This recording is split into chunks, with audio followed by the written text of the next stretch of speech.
اللہ الرحمن الرحیم۔ میں ہوں ڈاکٹر رؤف رانا اور آپ دیکھ رہے ہیں فارماسسٹ آن لائن۔ آج کی ویڈیو کا موضوع ہے مردانہ کمزوری۔ اگرچہ ہمارے معاشرے میں شرم و حیا کا بہت بڑا عنصر پایا جاتا ہے، اس وجہ سے ہمارے اکثر نوجوان اس مسئلے کو، مردانہ کمزوری کے مسئلے کو کسی کے ساتھ بیان نہیں کرتے اور اس مسئلے کو بڑھاتے رہتے ہیں، کیونکہ چیزوں کو لٹکانے سے کوئی چیز بہتری کی طرف نہیں جاتی بلکہ مزید خرابی کی طرف جاتی ہے۔ شرعن اور طبی معاملے میں بھیجا شرم و حیا اپنانی نہیں چاہیے۔ آپ کو کوئی بھی اگر مسئلہ ہو، آپ اپنے ڈاکٹر یا اپنے فارماسسٹ سے فوراً رجوع کریں۔ مردانہ کمزوری کو اگر ہم اس میں بیان کریں، اس کی تعریف بیان کریں، تو یہ وہ کیفیت ہے جس کے اندر کوئی فرد جنسی عمل کو مکمل نہیں کر سکتا۔ وہ سختی، وہ تناؤ جو اسے مباشرت کے لیے ضروری ہوتا ہے، وہ اچیو نہیں کر سکتا۔ اس کنڈیشن کو ہم مردانہ کمزوری کہتے ہیں۔ ہمارے معاشرے کے اندر صورت انزال جلدی ریلیز ہو جانا یا سپرمز کی کمی، جس کو مردانہ بانجھ پن کہتے ہیں، اس کو بھی مردانہ کمزوری کے زمرے میں شامل کیا جاتا ہے، حالانکہ وہ ایک الگ بیماری ہے۔ آج ہم اس ویڈیو میں صرف مردانہ کمزوری کے بارے میں ڈسکس کریں گے، مردانہ بانجھ پن اور صورت انزال۔ انشاءاللہ بہت جلد اس کے بارے میں ویڈیو بنائیں گے۔ مردانہ کمزوری کسی بھی فرد کی، جو فرد ہوتا ہے کسی بھی عمر میں ہو سکتی ہے۔ 30 سے 35 سال تک کے افراد میں عموماً ہوتی ہے اور ایلڈرلی ایج میں بھی ہوتی ہے۔ ہم ان کو 3 حصوں میں تقسیم کرتے ہیں۔ پہلا حصہ 18 سال سے لے کے 28 سال تک کے نوجوان ہیں، دوسرا حصہ 28 سال سے لے کے 42 سال کے نوجوان ہیں، اور تیسرا 42 سال سے لے کے 60 سال کے افراد شامل ہوتے ہیں۔ پہلے حصے میں کے افراد جو 18 سال سے 28 سال تک ہوتے ہیں، عموماً غیر شادی شدہ ہوتے ہیں۔ جب کوئی نوجوان ہمارے پاس یہ مسائل لے کے آتا ہے مردانہ کمزوری کے، تو یہ فزیشین کے لیے ایک الارمنگ سچویشن ہوتی ہے کہ کہیں ایسے شخص کو کوئی ڈائبٹیز کا مسئلہ تو نہیں، شوگر کا مسئلہ تو نہیں ہو گیا، کوئی بلڈ پریشر یا ہارٹ کا کوئی مسئلہ تو نہیں ہے۔ عموماً اس ایج کے افراد کے اندر یہ مسائل نہیں ہوتے۔ تو تیسرا جو مسئلہ ان کو درپیش ہوتا ہے، جو اکثریت 70% لوگوں میں ہوتا ہے اس عمر کے افراد میں، وہ اعصابی کمزوری ہوتا ہے۔ جیسی اعصابی کمزوری کا شکار جو افراد ہوتے ہیں، وہ مطلوبہ تناؤ اور مطلوبہ سختی کو اچیو نہیں کر سکتے۔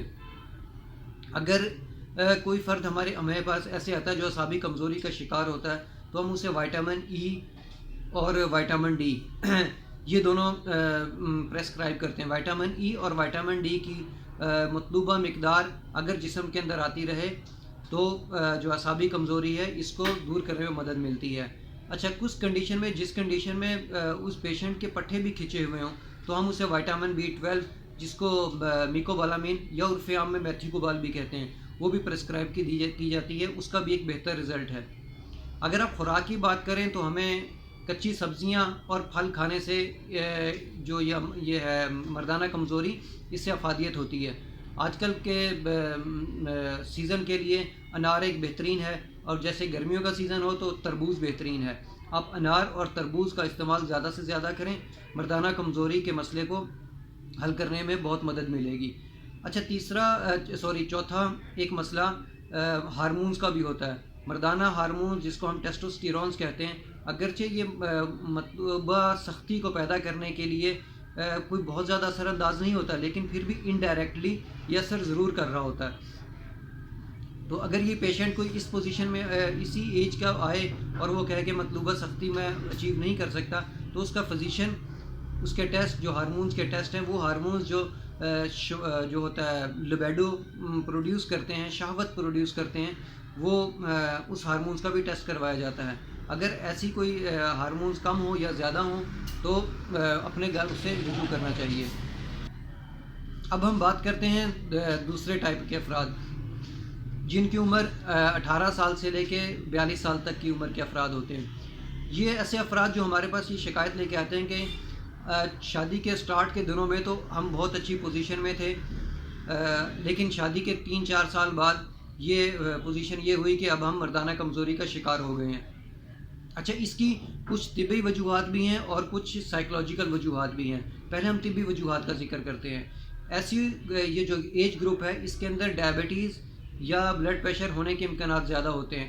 اگر کوئی فرد اس کا شکار ہو تو پہلے اس کو اپنے ڈائبٹیز کو کنٹرول کرنا چاہیے، اس کی میڈیسن کھانی چاہیے۔ اگر وہ ڈائبٹیز یا بلڈ پریشر کا مریض نہیں ہے، پھر اس کو ایک سائیکولوجیکل بھی مسئلہ ہو سکتا ہے۔ اچھا، اس عمر کے افراد میں چونکہ بہت سارے لوگ ایسے ہوتے ہیں جو مسلسل بیٹھ کر کام کرتے ہیں، دن کے اندر متواتر 10-12 گھنٹے بیٹھ کے ہی کام کرتے ہیں۔ چونکہ بیٹھنے کی وجہ سے آپ کے نچلے حصے کو بلڈ فلو بہت زیادہ کم ہو جاتا ہے، اس وجہ سے چونکہ بلڈ فلو کم ہوتا ہے تو یہ جو مردانہ کمزوری کا مسئلہ بھی ہوتا ہے۔ آپ کو یہ بتاتا چلوں کہ یہ مطلوبہ سختی یا وہ جو ہوتی ہے وہ کس طرح اچیو کی جاتی ہے۔ مباشرت کے لیے وہ مطلوبہ سختی یا تناؤ کس طرح اچیو ہوتا ہے؟ جسم کے اندر جیسے ہی سیکس کی فیلنگز آتی ہیں تو بلڈ فلو جو ہوتا ہے مردانہ جو اعلیٰ تناسل ہے اس کی طرف بڑھ جاتا ہے۔ اچھا، چونکہ بلڈ فلو زیادہ بڑھ جاتا ہے اور بیک سائڈ پہ ایک لاک لگ جاتا ہے کہ بلڈ فلو آتا تو ہے لیکن واپس نکلتا تو نہیں ہے، چونکہ بلڈ کا فلو اس وقت زیادہ ہو جاتا ہے، اس وجہ سے وہ مطلوبہ سختی پیدا ہو جاتی ہے۔ اچھا، بعض نوجوانوں کے اندر یہ بھی ہوتا ہے کہ وہ مطلوبہ سختی اس وجہ سے پیدا نہیں ہوتا کیونکہ اس کو ہم لیکیج کہتے ہیں کہ بلڈ آتا تو ہے لیکن واپس بھی چلا جاتا ہے۔ یہ وجہ کثرت مشتدنی کی وجہ سے بھی ہوتی ہے۔ اگر مشتدنی کی عادت کو چھوڑ دیا جائے اور وائٹامنس اور منرلز کا استعمال کیا جائے تو آہستہ آہستہ یہ جو ہوتا ہے یہ ختم ہو جائے، لیکیج ختم ہو جاتی ہے۔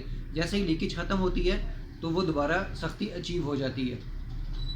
اچھا، جو نوجوان زیادہ لوگ بیٹھے رہتے ہیں ان کے اندر بھی یہ مسئلہ ہوتا ہے، چونکہ بلڈ فلو نیچے والے ایریے کی طرف کم ہوتا ہے تو اس وجہ سے بھی وہ مردانہ کمزوری کا شکار ہوتے ہیں۔ ایسے مریضوں کو ہم یہ ایڈوائز کرتے ہیں کہ اگر آپ کا زیادہ بیٹھنے کا کام ہے تو 2 گھنٹے بعد کم از کم 5-10 منٹ کے لیے واک ضرور کر لیا کریں، اور جب اپنے کام سے فارغ ہوں تو ہلکی پھلکی ورزش اور واک ضرور کریں۔ اچھا، ایک اور مسئلہ یہ ہوتا ہے کہ شروع کے اندر تو آپ کی اپنی زوجہ یا اپنے پارٹنر کے ساتھ بہت ہی زیادہ اٹیچمنٹ ہوتی ہے، اس وجہ سے آپ کو مردانہ کمزوری محسوس نہیں ہو رہی ہوتی۔ اگلا ایشو سائیکولوجیکل ایشو آتا ہے۔ شادی کے 3-4 سالوں کے بعد ہمارے معاشرے کے اندر معاشی مسائل اور معاشی ٹینشنز اور دوسری ٹینشنز انسان کے اوپر آ جاتی ہیں۔ یاد رکھیے گا، سیکس ایک ایسا عمل ہے جس کے لیے آپ کو نہایت ہی پرسکون ہونا چاہیے۔ اگر آپ کے دماغ کے اندر ایسے ڈپریشن، ٹینشنز اور پریشرز ہوں گے تو آپ سیکسولی اچھا اچیو یا اچھا پرفارم نہیں کر سکیں گے۔ اس لیے ایسے مریضوں کو ہم کہتے ہیں کہ آپ اپنے جو ٹینشنز ہیں، اپنی پریشانیاں ہیں، اس کو حل کرنے کی کوشش کریں، اور جیسے ہی وہ پریشانیوں یا اس سے چھٹکارا حاصل کر لیتے ہیں تو وہ بھی اس کو اچیو کر سکتے ہیں۔ اس کے لیے ان کو کسی قسم کے وائٹامنز یا منرلز کی ضرورت نہیں ہوتی، لیکن پھر بھی انہیں اپنے پریشانیوں اور اپنے تناؤ سے کم کرنے کے لیے اگر ان کو وائٹامن ڈی دیا جائے تو یہ زیادہ سود مند ثابت ہوتا ہے۔ کچھ لوگوں کو لیبیڈو کی کمی ہو جاتی ہے۔ لیبیڈو کی کمی کو دور کرنے کے لیے ہم ٹریبولس اور جنسنگ کے سپلیمنٹ، چونکہ یہ ہربز ہوتے ہیں، اس کے سپلیمنٹس دیتے ہیں تاکہ یہ جو ہے ان کے مطلوبہ جو جسم کے اندر کمی ہے وہ پوری ہو جائے۔ اس میں مشہور گوناڈیل ایف ہے، ایریمیکس ٹی ہے۔ اچھا، آپ یہ اپنے طور پہ نہ کیجئے گا، ہمیشہ کسی اپنے ڈاکٹر یا اپنے فارماسسٹ کے مشورے کے ساتھ اس کا استعمال کیجئے، کیونکہ آپ کے جسم، آپ کی کیفیت، آپ کی بیماری، آپ کا وزن کے مطابق آپ کو کتنی ڈوز دینی ہے اس کا تعین آپ کا فارماسسٹ کرے گا۔ اس لیے ہمیشہ کبھی خود سے استعمال نہ کریں، جس جگہ پہ آپ کو فارماسسٹ موجود ہو اس سے مشورہ کریں اور وہ آپ کی دعا کا تعین کرے گا کہ کتنی مقدار آپ کو کھانی ہے۔ اچھا، تیسری عمر کے افراد، تیسرے کیٹیگری ایسے افراد کی ہوتی ہے جو 42 سے لے کے 60 سال کی عمر کے درمیان ہوتے ہیں، چونکہ یہ ایلڈرلی کی طرف جا رہے ہوتے ہیں، اور ان میں سے اکثریت جن کو یہ مسائل ہوتے ہیں وہ یا تو شوگر کے پیشنٹ ہوتے ہیں۔ شوگر کے پیشنٹ کے لیے بھی چونکہ بلڈ فلو کم ہو جاتا ہے اس لیے وہ اپنی مطلوبہ سختی کو اچیو نہیں کر سکتے۔ ان کے لیے سب سے بیسٹ یہ ہوتا ہے کہ سب سے پہلے وہ اپنی شوگر لیول کو مینٹین کریں، میکسیمم حد تک مینٹین کریں، اپنی واکنگ ہیبٹ کو زیادہ سے زیادہ کریں تاکہ ان کا بلڈ فلو زیادہ سے زیادہ نیچے والے حصے کی طرف بلڈ فلو ہو۔ اس کے بعد اگر ضرورت پڑے تو ہم انہیں سلڈینافل وغیرہ دیتے ہیں تاکہ ان کا بلڈ فلو زیادہ ہو۔ یاد رکھیے گا کہ سلڈینافل، یہ وائگرا یا ویگا کبھی بھی اپنے طور پر استعمال نہیں کرنی چاہیے۔ میں حیران ہوتا ہوں کہ اگر ہمارے پاس کمیونٹی کے اندر لوگ پیراسٹامول لینے آتے ہیں تو 4 دفعہ یہ ضرور پوچھتے ہیں، ڈاکٹر صاحب اس کا کوئی سائیڈ افیکٹ تو نہیں، میں معدے کا مریض ہوں، مجھے جلن ہوتی ہے، کوئی اور بھی مسائل ہوں تو ہم سے 6 دفعہ پوچھتے ہیں کہ بھائی اس سے کچھ ہوگا تو نہیں، لیکن جب سلڈینافل کی ڈیمانڈ کرنے آتے ہیں پھر کہتے ہیں کوئی گل نہیں، دے دیو جی، خیر ہے۔ اچھا جس کو جو لوگ کھا رہے ہوتے ہیں وہ کہتے ہیں خیر ہے کوئی گل نہیں کچھ نہیں ہوتا، آپ اسے لاکھ سمجھائیں.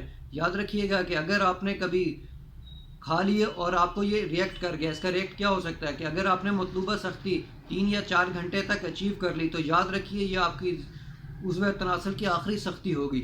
کیونکہ اگر وہ سختی اور تناؤ 4 گھنٹے یا 3 سے 4 گھنٹے تک ہو جائے تو وہ ٹیشوز کو اتنا ڈیمیج کر جاتا ہے کہ دوبارہ وہ سختی یا تناؤ اچیو نہیں ہوتا.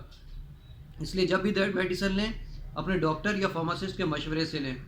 یہ سیلڈینافیل کا استعمال اس وجہ سے کروایا جاتا ہے ان لوگوں کو جن میں لیکیج زیادہ ہوتی ہے یا شوگر کے وہ پیشنٹ جن کے اندر بلاکیج زیادہ ہوتی ہے، تاکہ بلڈ فلو ممکنہ حد تک اس کی طرف رواں کیا جا سکے.